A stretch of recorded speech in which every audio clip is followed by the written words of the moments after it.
Quer saber por que o gaúcho tem tanto orgulho de ser gaúcho? Vem conhecer as nossas origens, tu vai descobrir.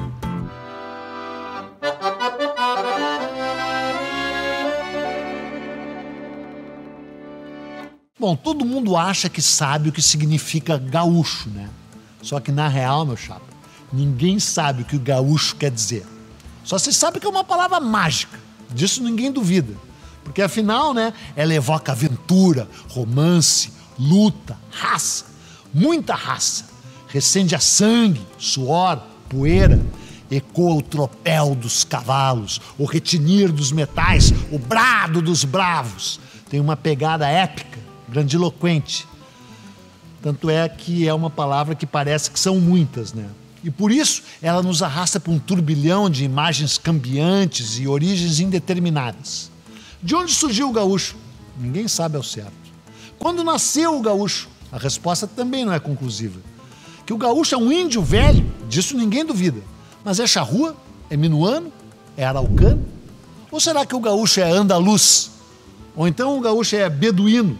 Foi o que disse um historiador famoso, o Manolito de Ornelas. Ele escreveu um livro clássico chamado Gaúchos e Beduínos. Foi publicado em 1948. Tu devia ler. A tese dele já dançou, já ficou velha, mas o jeito como ele a defende, as fontes que ele cita, a forma como ele amarra a trama, cara, é demais. Mas tem ainda uma outra questão, ainda mais espinhosa.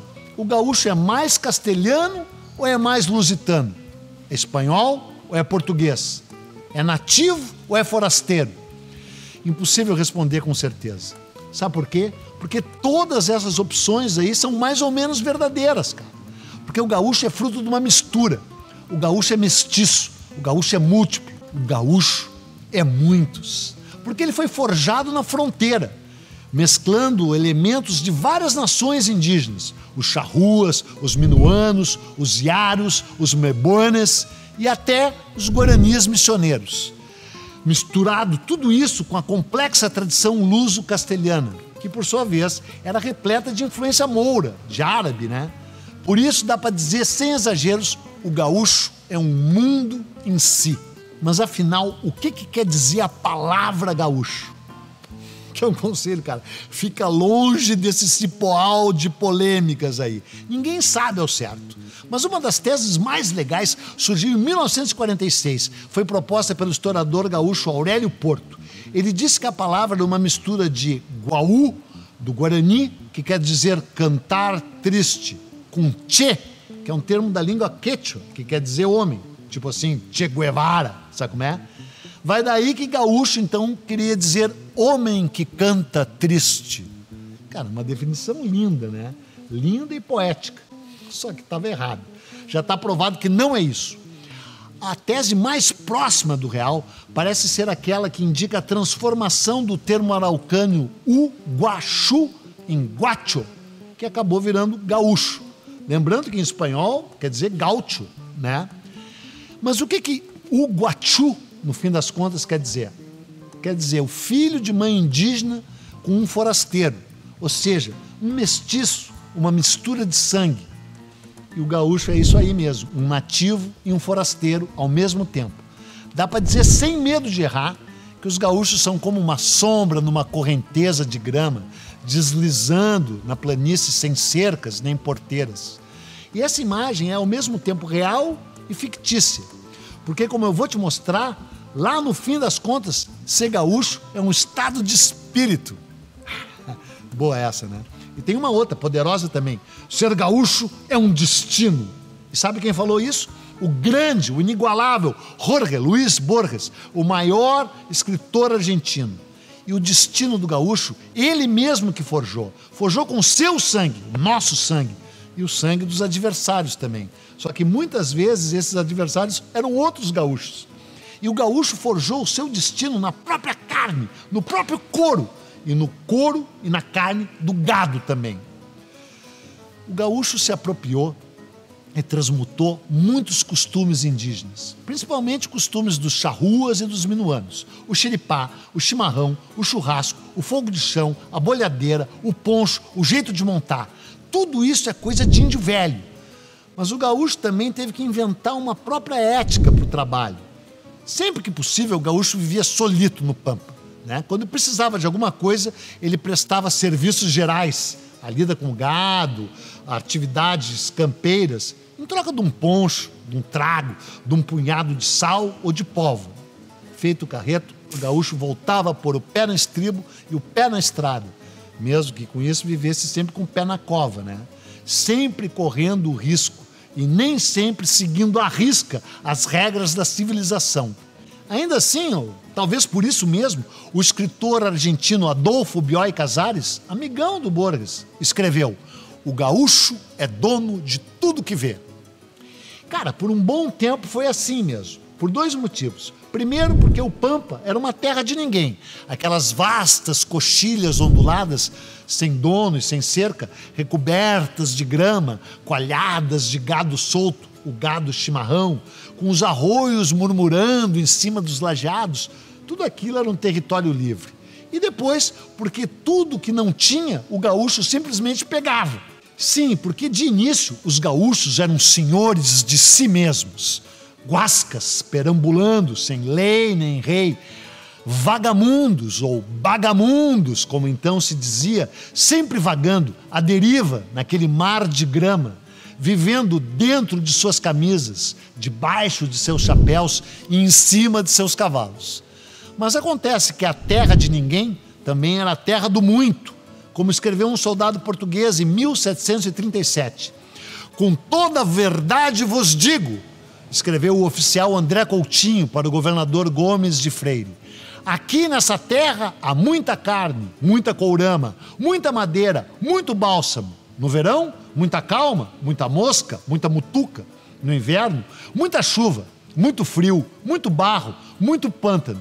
E em qualquer tempo, muita vontade de trabalhar no meio de muita riqueza." Então, ouvindo aquilo, os portugueses resolveram fundar uma cidade ali, né? Fundaram Rio Grande, bem ali na Barra Diabólica, onde a Lagoa dos Patos deságua no oceano. Por causa da fundação de Rio Grande, os portugueses e os espanhóis começaram a brigar pela posse da terra. Quer dizer, na verdade, a briga tinha começado antes, uns anos antes. Foi com a fundação da colônia de Sacramento, em 1680. Porque, cara, os portugueses tinham criado a colônia na maior cara de pau, bem em frente a Buenos Aires, do outro lado do Rio da Prata, no território que hoje é o Uruguai, e que naquela época, 1680, evidentemente pertencia à Espanha, por causa do tal Tratado de Tordesilhas. Então começou um cabo de guerra entre as duas coroas, né? E teve início o vai e vem da fronteira. A fronteira ficava ali, a fronteira ficava lá, e muita guerra, muito saque, muito contrabando, muito sangue. De início, o gaúcho estava adorando aquilo tudo, né? Aqueles entreveros, estavam lá lutando, vendiam o seu serviço para um, para outro. Mas daí, cara, aquela vastidão inteira começou a ser distribuída para os grandes senhores. E foi assim que a lei e a ordem desembarcaram no Pampa. E com elas vieram as cercas e as certidões, e tudo passou a ter proprietário. E foi então que o gaúcho descobriu que, na real, não era dono de nada. No máximo, dono de si mesmo. E olhe lá, porque assim que viu o arame farpado ferir o horizonte dos campos sem fim, o gaúcho entendeu que aquelas coxilhas não eram dele, eram dos terratenentes, porque eles tinham o apoio do rei e tinham um papel cheio de letras que dizia que era dele. Então, o gaúcho teve que vender a única coisa que tinha, a sua força de trabalho, e foi parar lá nas charqueadas. E o gaúcho teve que salgar a carne também com o suor do seu rosto. O trabalho nas charqueadas era sazonal e era terrível. Começava em outubro, quando era desfraldada a bandeira vermelha. Ela anunciava que a época da matança tinha começado e ia se prolongar até maio. Cara, a atividade era frenética. Nas grandes charqueadas, nos dias quentes de verão, cerca de 2.000 trabalhadores recobertos de sangue, de suor e de sal abatiam e manufaturavam 1.200 reses por dia. Tanto é que já houve quem chamou essas charqueadas de fábrica de desmanchar boi. E assim, à medida que os donos da terra se transformaram também nos donos do gado, donos do sal, donos das cercas, o gaúcho virou peão. Sabe o que quer dizer peão, cara? Quer dizer aquele que anda a pé. E assim, no jogo de xadrez do Pampa, o gaúcho logo se viu isolado dos outros gaúchos, tipo cada um no seu quadrado, sabe como é? E aí o gaúcho virou gaúcho a pé. parecia o fim de uma era. Só que então, por causa do charque, na verdade, por causa dos impostos sobre o charque, estourou uma guerra, uma luta, uma revolta. Tu sabe bem qual foi, né? Claro, foi a Revolução Farroupilha, a Guerra dos Farrapos. A gente vai falar nela no outro episódio. Mas agora dá para dizer que foi assim que o gaúcho renasceu. Porque os donos das charqueadas pegaram os seus peões e botaram eles de novo no lombo dos cavalos. E lhes deram espadas e lanças e disseram, vai à luta. E foi aí que o Brasil descobriu que o gaúcho existia. E ia descobrir também que nós temos sangue nas veias e que somos osso duro de roer. Porque nós somos gaúchos e nós temos orgulho de ser gaúchos.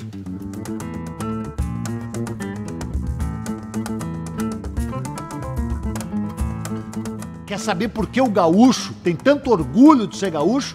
Vem lutar na Revolução Farroupilha e tu vai saber por quê.